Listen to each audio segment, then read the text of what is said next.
Komisi Pemilihan Umum akan menggelar debat calon wakil presiden perdana pada Jumat 22 Desember 2023. Debat ini akan menjadi ajang bagi calon wakil presiden menyampaikan visi misi dan gagasannya untuk memajukan bangsa Indonesia. Guna mengetahui apa saja yang harus dipersiapkan cawapres dalam debat ini, kita telah terhubung dengan pengamat politik dari Citra Institute, Efriza, melalui sambungan Zoom.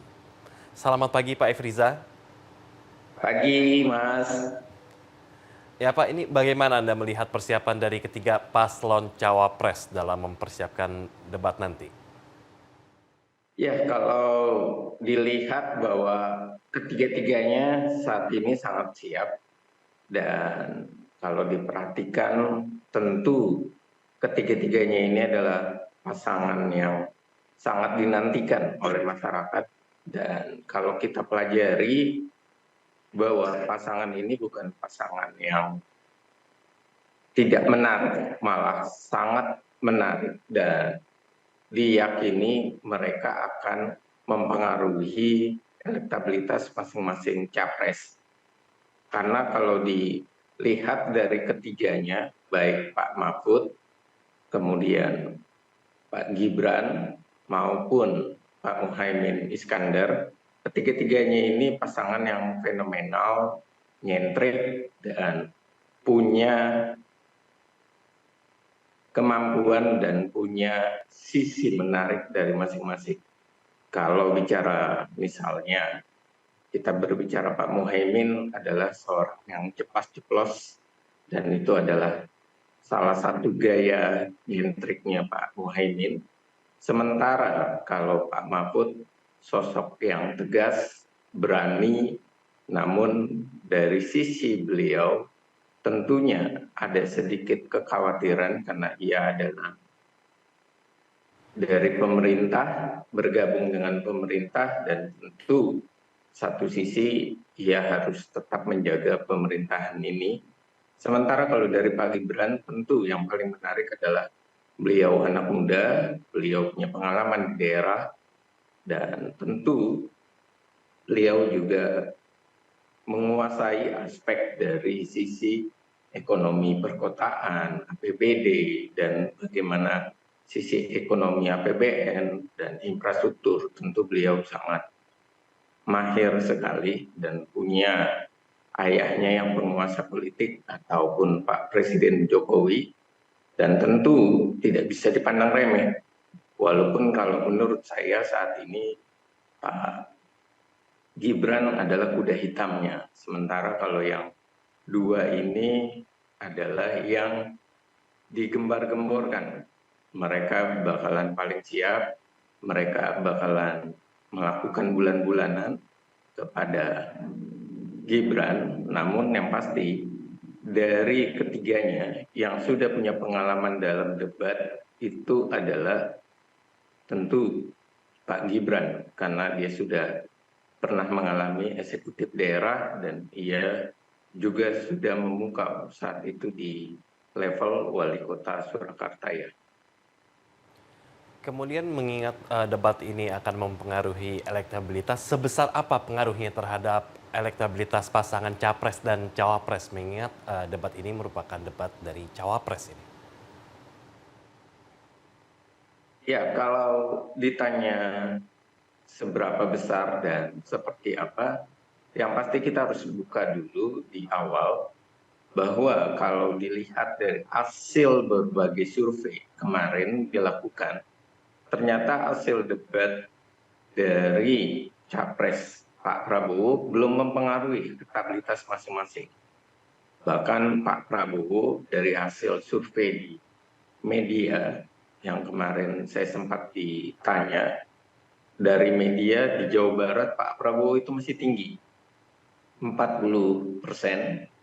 Di daerah Depok Pak Prabowo boleh berbangga karena ia dapat menggeser dari Pak Anies dan tentunya PKS sebagai penguasa politik di Kota Depok. Nah, kalau ditanya saat ini tentang cawapres, yang perlu diperhatikan adalah cawapres dari Gibran ini bukan cawapres sembarangan. Bisa dikatakan atau bahasa anak sekarang bukan kaleng-kaleng. elektabilitasnya tinggi Pak Gibran, dan mempengaruhinya itu saya rasa sekitar 3 sampai 4% itu bisa mempengaruhi. Namun kalau diperhatikan dengan seksama, ada hal yang sangat menarik, bahwa walaupun misalnya Pak Gibran ada sedikit masalah kesleo bahasa saja dari asam sulfat misalnya, nah ini belum membuat masyarakat itu merasa bahwa dia adalah capres yang tidak menarik.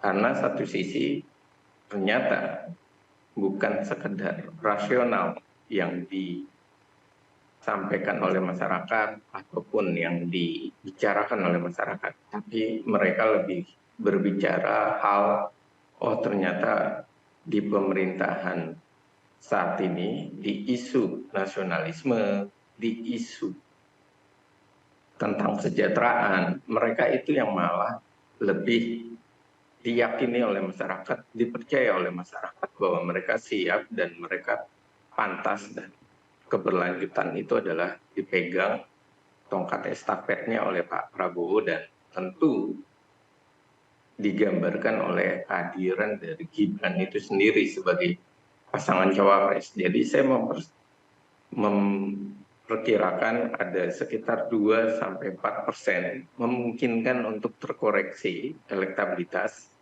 Namun untuk wilayah Jawa Barat, hasil survei kemarin dari tadi lembaga media yang terbesar dan yang tersebar di daerah-daerah itu masih tinggi Pak Prabowo, ada sekitar 40%. Jadi ini adalah suatu poin positif di tengah kemarin debat capres yang dianggap kurang maksimal, tapi ternyata dia masih maksimal 40%. Seperti itu, Mas. Kemudian apa yang harus dihindari cawapres nanti saat debat? Ya, kalau untuk apa yang harus dihindari atau apa yang harus dilakukan, pertama untuk Pak Gibran yang harus dilakukan adalah ia menyampaikan gagasannya. Dan ini adalah peluang. Kemarin Pak Prabowo kurang menggali gagasan. Yang kedua adalah apa yang harus dilakukan oleh Gibran, bagaimana ia menjaga emosi. Ia melakukan suatu hal yang jelas dalam intonasinya, dalam bahasanya, seperti penyampaiannya itu tidak boleh lagi dalam penyampaian yang datar, tapi ia harus bisa mengungkapkan itu dengan gaya dan ketenangannya. Dan apa yang harus dihindari, tentu kalau bicara apa yang harus dihindari, emosinya. Dan yang kedua, kesalahan dalam kata atau diksi-diksi atau kesalahan dalam kalimat.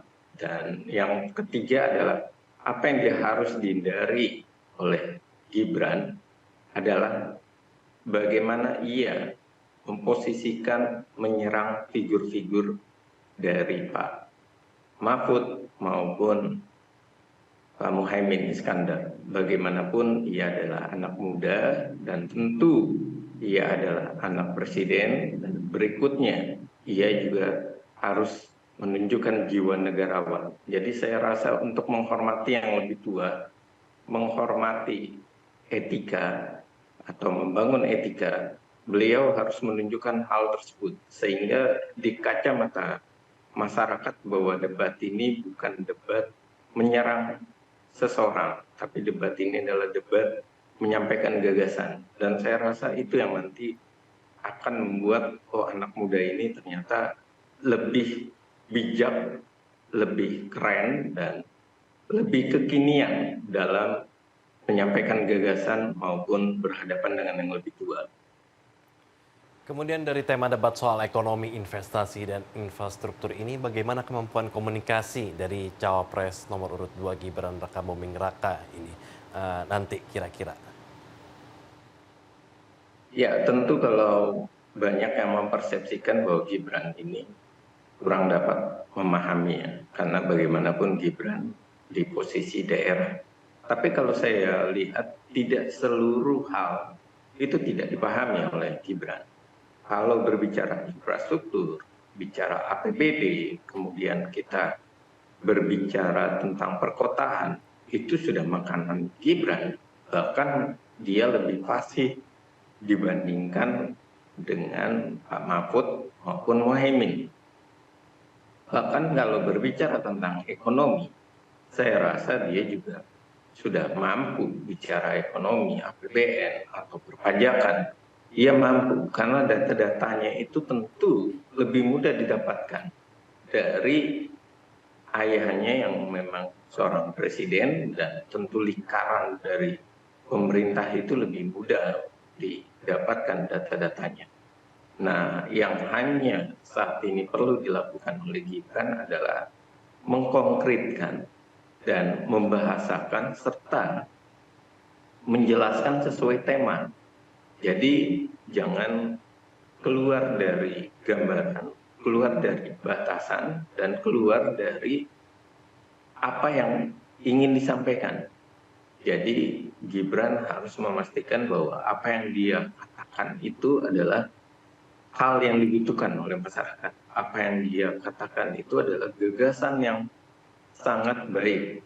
Dan satu hal yang penting adalah kalau memang pemerintahan ini saat ini yang dijalankan oleh bapaknya ada sesuatu yang kurang pas, harus direvisi, harus diperbarui, katakan. Dan kalau memang harus ada yang dimunculkan sebuah gagasan, lebih baik dimunculkan. Jadi jangan terkesan bahwa keberlanjutan, tapi semuanya itu hanya dalam posisi menggendong atau membawa misi dari Pak Jokowi semata.